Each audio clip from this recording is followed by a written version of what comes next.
بسم اللہ الرحمن الرحیم۔ السلام علیکم ناظرین، آج کی ہماری ویڈیو خروج عہدہ پر جا کر واپس نہ آنے والی فیملی وزٹ ویزے پر سعودیہ آ سکتی ہے، اس کے متعلق ہے۔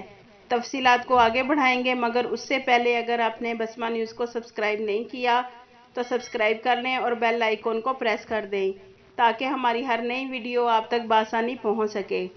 سعودی عرب سے خروج عہدہ ویزا پر جا کر واپس نہ آنے والے اہل خانہ وزٹ ویزے پر آ سکتے ہیں کیا؟ اخبار 24 کے مطابق محکمہ پاسپورٹ نے اس اہم سوال کا جواب دیتے ہوئے کہا ہے کہ ایسا ممکن ہے، تاہم اس کے لیے چند چیزیں ضروری ہیں۔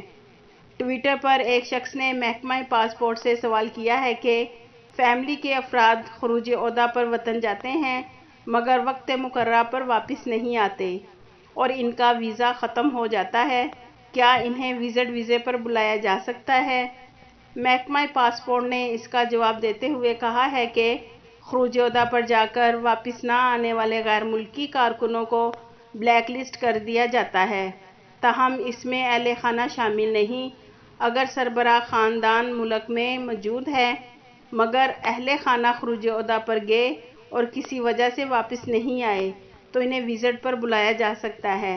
محکمہ پاسپورٹ نے کہا ہے کہ اس کی شرط یہ ہے کہ خروج عہدہ پر جا کر واپس نہ آنے والوں کا اقامہ سسٹم سے منسوخ کیا جائے گا۔ یہ تھی ناظرین اب تک کی اپڈیٹ۔ مزید اپڈیٹ رہنے کے لیے بسمہ نیوز کو سبسکرائب کر دیں اور بیل آئیکن کو پریس کر دیں تاکہ ہماری ہر نئی ویڈیو آپ تک بآسانی پہنچ سکے۔ آپ کے قیمتی وقت کا شکریہ۔